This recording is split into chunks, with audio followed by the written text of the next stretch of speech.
Hello again. Went to the range with the 30-06, had 15 projectiles of 178 grain ELDX left. So I made them up with a few different loads because the 178 grain ELDX seems to be, it's what I'm going to go with, and I'll tell you why. Availability. It's on a shelf. I can buy it off a shelf, which,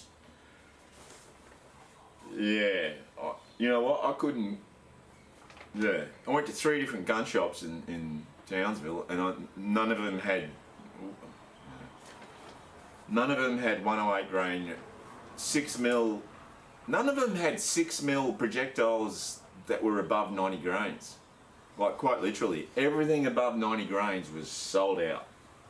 And we don't know when we're getting more, they keep saying. What the hell's going on with projectiles? You know what? We got so many lead and copper mines here in Australia, you'd think there'd be enough to produce projectiles. Anyway, I mean, to go along with the shortage of powder, the powders are starting to come back. The primers, yeah, that's my biggest problem is primers, large rifle primers. So I bought some brass.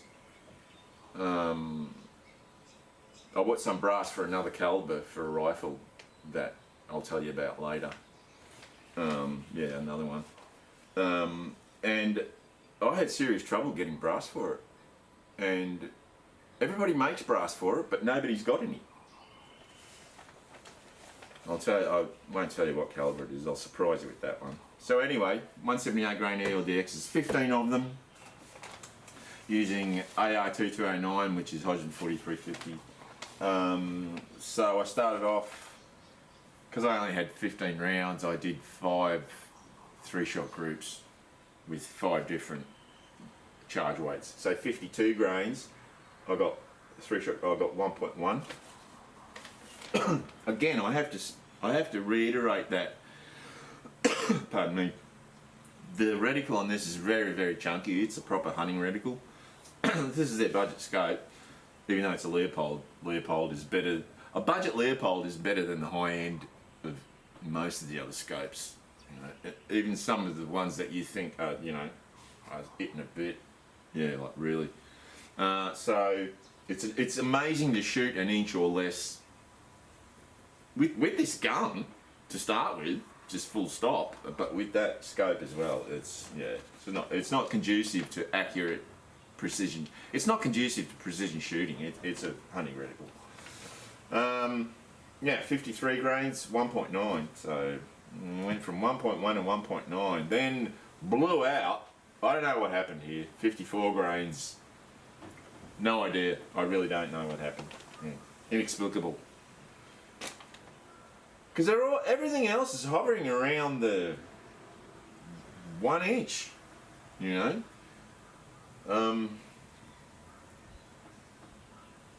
Where are we? All right, 55 grains, 0.98, 56 grains, 0.63. Put this where you can see it, 0.63. Now, so yeah, that. So you got 2 touching over the top of each other and 1 right next to it, 0.63. So 56 grains, that's what I'm going to go with. I'm just going to, you know, you got it. There's a point at which you just got to decide, look, this is what I'm going to go with. You can keep experimenting and frigging around forever. I want my experiments to come up with a result, you know, not just screwing around. So alright, 56 grains of AR2209, Hodgdon 4350 with a 178 grain ELDX, and yeah. So everything after those 2, I did alter the, well actually after that one I moved the centre and then it went to the right for some reason, but still a tiny group. So there you go, 56 grains of Hodgdon 4350 AR2209. This is an amazing old gun. I don't know how old it is. I don't know how many rounds have been through it, but I can tell you right now, it's still a performer. It's still a sound performer. I love this gun. You know, when I first bought it, the only reason I bought it, sorry, I need to wet my whistle. The only reason I bought it is because, well, there was a couple of reasons. Number one, it was sitting there as I walked in the door of the shop. There it is, sitting there in one of these, and I was like, oh yeah, what's that? And I'm told it's a 30-06 Howa. Oh yeah, yeah. So I got it for $450, I think it was, with the old Hogue, typical Hogue stock. Nothing wrong with Hogue stocks. But I spent the money. So this was what, 25% dearer. This stock was 25% dearer than the rifle. Yeah, about that, something like that. Yeah.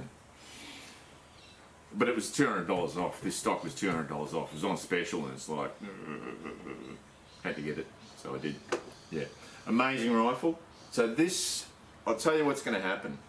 I'll tell you, this is my plan. I am going to go when I have a little bit of a break, which probably will have soon. What I plan to do is go down to Victoria, head out in the high country up there, and try and bag myself a sandbar. Now, they're big. Sandbar are the third largest deer species after moose and elk. So they're big. They're really big. They can get really, really big. And you need an appropriate cartridge for it. And I think 30-06 is perfect. So this, I don't know. This is going to be my backup rifle. Alright, so that's going to be my backup rifle. You're not going to see the rifle that's going to be my frontline rifle, my number one rifle, until I get it. So, still waiting for the PTA. I'll surprise you with that one. I probably mentioned that what I was going to get, but you've probably forgotten, or you weren't listening, or you don't care. Or all of the above. Right, now, this thing. Okay, so, if you'll recall, what happened was that one of the shops that I shop at, they finally got their consignment of primers in. Well, the primers that they got in are they're shit. Yeah, there's no other way to describe it. You know, yes, they're just shit. So I had to, because what I was doing, I was trying to reaffirm using the same loads to try and get the same result. Alright? Repeatability. You've got to be able to repeat a result. If you get a really tiny group with a particular load, you've got to be able to try and recreate that. Exactly the same group, not exactly the same group, but similar. The groups have got to be similar. Well, in my attempt to, this thing is, yeah, typical Tikka, slick, but they are sloppy. I mean, yeah, their mouths are sloppy. That's actually sloppier than the Howas. That is really sloppy. That's not an issue for me. I don't really care, you know. So, yeah. So, what happened what happened was that I tried to recreate. Well, I did recreate the same load to try and get the same results because of those two really, really tiny groups that I had, 0.16 and 0.18. Well, when I used those Winchester primers that I bought, 1,000 off, that are going in the bin, and I mean that, because if I have them sitting around, I'll be tempted to use them, and I know they're shit. So there's only one way to avoid that, and that's just give them to someone, or throw them away. Put them in someone's bonfire. Yeah, no, don't do that. Don't do that. All right, so I had. What did I try to do? I tried to. So 108 grain ELDMs. Quantity ELDMs. AR2209, which is 143.50 again. So I went and I used, this time I still had some CCI bench rest primers, BR2s, which I don't even recall ever, you know what, I've never even used them. So there you go. I've never used those bench rest primers, so I had no idea what was going to happen, which is not good. But as far as good primers, the only other good primers that I had is, I don't think I've got any 9.5s left, is Magnum primers, and I'm very, very tempted to use CCI Magnum primers across the board, because when I did the weight and diameter measurement with those primers like the last time, they were really consistent. The Magnum primers were, CCI Magnum primers were really, really consistent. So anyway, let's talk 243. So 39 grain, I don't know what, 39 grains I've got 0.6. Now there's only it's so bright behind this. There's only I can only see 2 shots there. I don't know where the other one went. The only thing that I can assume is that one of them went through exactly the same hole, because I shot 3 times at that target. There's no way that it would be off the paper. So I don't know. I'm assuming that's what happened. Now 39 grains again. So I had 2 3-shot groups with 39 grains. 0.6, 0.38. So 39.5 grains, you've got 2 in the same hole, virtually in the same hole, they're not quite in the same hole, and one over here, and I know I pulled that one. I remember pulling that one. So that one would have been, so 39, 39.5, pretty good. The other 39.5 group was 1.1, so I think 39 is the way to go. Well, maybe. Let's have a look here.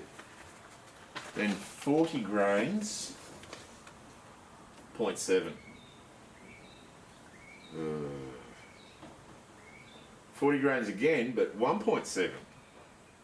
I don't know what happened there. I really don't. 41 grains,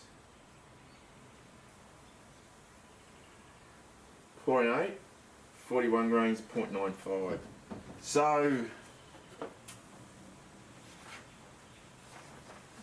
yeah, it's a bit difficult.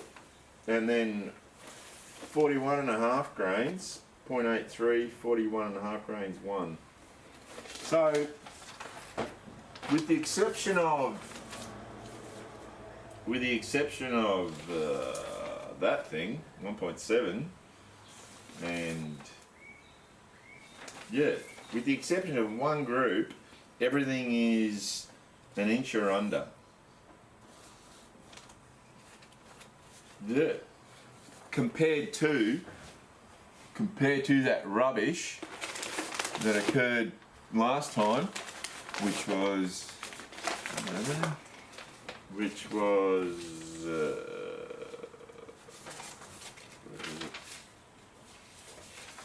yeah, which was a pile of shit.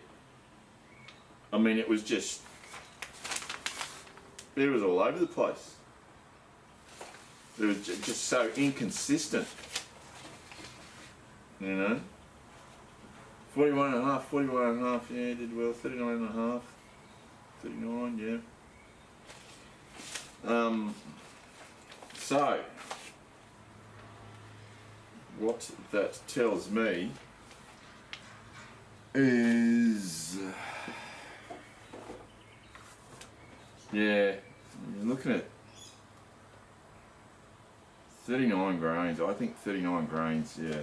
So I'm probably going to go with 39 grains. So I've made up my mind. 56 grains of 2209 for the 30-06 178 grain ELDX. 39 grains of AR2209, 143.50 for the 243, for the 108 grain 108 grain ELDXs. Now, so mentally, I'd already made the decision. I'm not going to screw around with 150 grains and 160 grains and 168 grains and whatnot. I'm going to go 178 grain and that's it. Establish a load and just stick with it. What I wasn't expecting was, because a while ago I made up a whole bunch of quantity 150 grain SSTs, and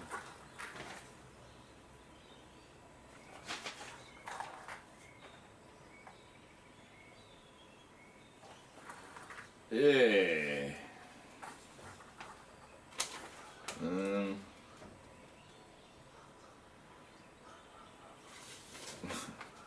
yeah.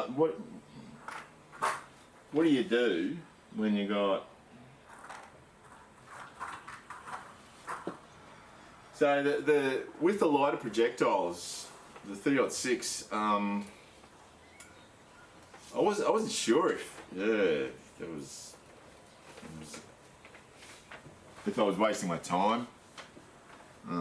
It's just hard to believe that this thing is so that the 30-06 is so tolerant of projectile weights, because 150 grain SST, so that's 28 grains lighter than those other groups, the projectiles. So 42 grains, I've got 1.3. That's 5 shots, by the way. It doesn't look like it, but it is. Then, I think that was 42. So that was 42 and a half. That was, yeah, strung out all over the place. Yeah, it didn't look good at all. That's actually a 243 round. Ignore that one. That's that tiny one is a 243. That when I don't know what happened there. Yeah. So the astounding thing is, I didn't think it had much time for light project. Now that, okay, that is 9 rounds in there. I'll lift that up so you can see it. That is 9 rounds in that spot. And that's that one spot, which is essentially the target, essentially the bullseye, just a little bit off it, is .88. So 9 rounds in a .88. Now, I had one flyer, which is an inch away, so it threw it out to 1.9. But so this group is made up of 5 rounds with 43 grains of 2209 and 5 rounds of 43.5 grains. So to have such a small group with 9 shots in it out of that 30-06 with light 150 grain SST projectiles,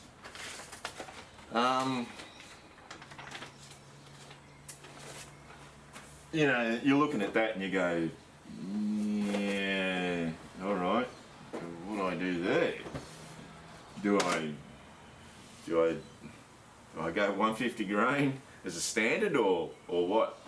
I have no intention of doing that. What's the point of having? The whole point of having a 30-06 is that you can use seriously heavy projectiles and lob them at a distance, so you can take down bigger animals. All right. Now, if I can recreate I've got 4 308s. If I can recreate what I can do with the 30-06 out of a 308, what's the point of having the 30-06? I think that's why, to a fair degree, the 308 has supplanted the 30-06, replaced it in a lot of cases. I think where the real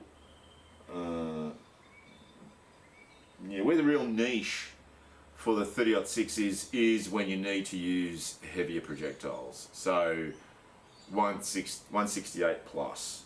All right. So say 170 grains plus. If you're going to go to 180, 200, 308, and it's not that a 308 couldn't handle it. It's the barrel twist.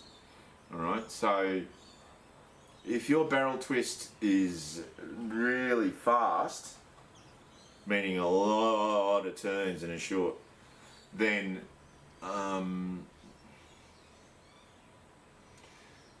yeah, I mean that's designed for heavy projectiles. Simple as that. Admittedly, like with this thing, it's not having a problem with the 150 grainers, and it's not having a problem with the 178 grainers. Would I want to go a whole lot bigger? Not really. No, I think that's going overboard. So, you know, it's a pleasant surprise. It's a really, really pleasant surprise to see 9 shots in a .88 of an inch. If it wasn't for that tent, if it wasn't for that one, it'd be an amazing group. Full stop for any rifle. But with that scope, with that reticle, that old rifle, to be able to do that with light 150 grain projectiles, you know, it's a shame. But there's really no point in having a 30-06 if you're going to put 150 grain projectiles in it and shoot it like a 308. Yeah, you can get a shitload more powder into a 30-06 case, but these days with how scarce the powder is and how expensive it is, you know, people are becoming a lot more conservative when it comes to reloading. You know, the old days where you just, it doesn't happen anymore. Everything's just too expensive. It's not so much that it's expensive. I'm prepared to pay big money for components, but they're just not there. So you can't. So, anyway, summing it up. So, I think I've proven that the issue last time was definitely the primers. Okay? Like I said, with the exception of that crazy thing, 1.7, I don't know what happened there. With the exception of that, everything else is an inch or less.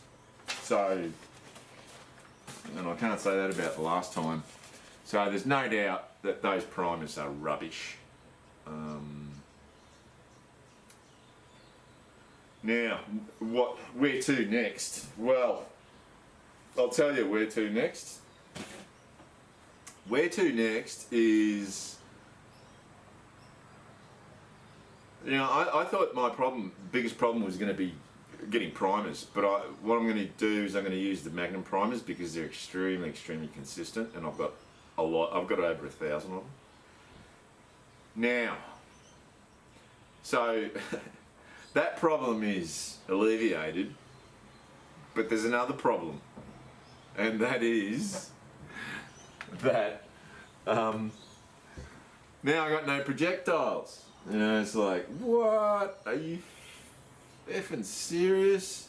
Yes, I am. Got no projectiles. I mean, So I've got to do some ringing around, find out who's got 108 grain ELDMs. I don't know, I'll give Cleaver a ring, hopefully they've got them. They usually do, but you never know because everything's so scarce these days. Now, I made a bag rider. So this is it's stainless steel, all right, stainless steel, and I had that like that. I had it attached, all right. I had it like that. In fact, oops, back there. Oh no, there. I had it right there. I had it attached. It was on there. It was ready to go, and then I took it off because it looked like a pile of shit, and it was probably too big anyway. It just. Yeah. Give me a Y, give me an E, give me an S. Yeah!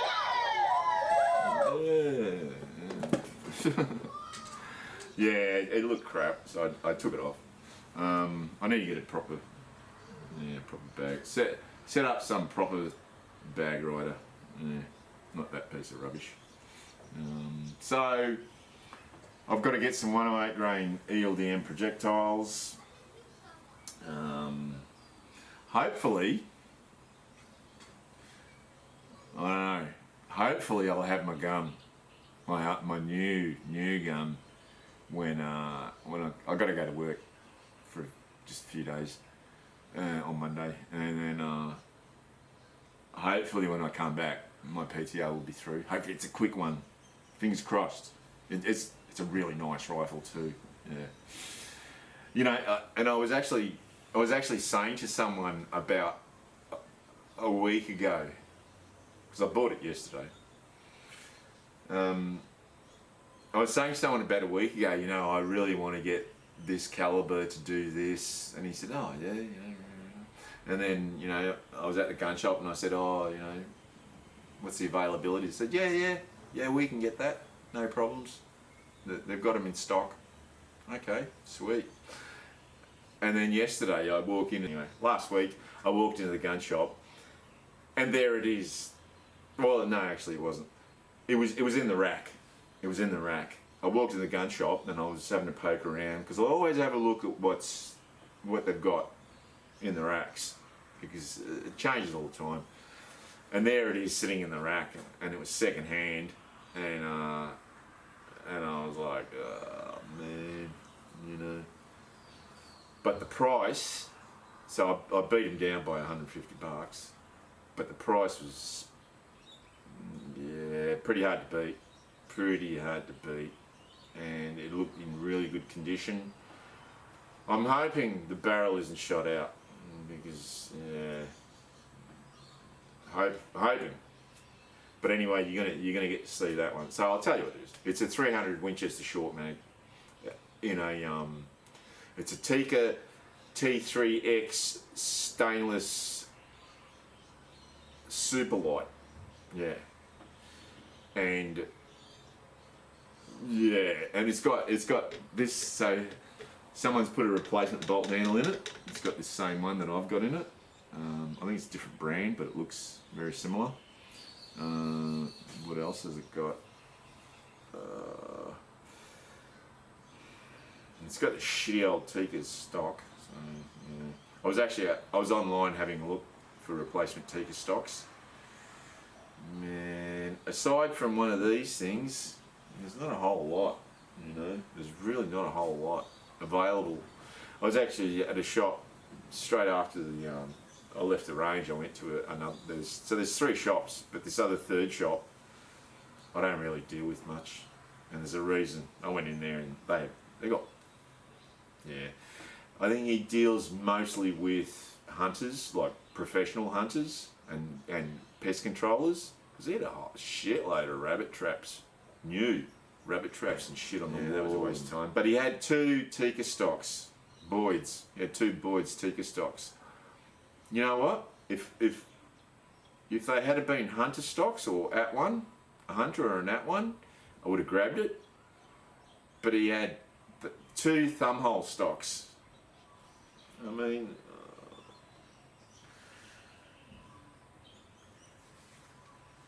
Do you know how many thumbhole stocks I actually see?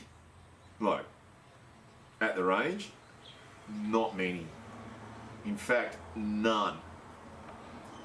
So why he would get 2 Tikka thumbhole stocks? You know, I mean, that guy only stocks what he can sell, what is needed, what people want. Yeah, I think he's going to have those 2 Tikka thumbhole stocks for a long time. I can tell you right now.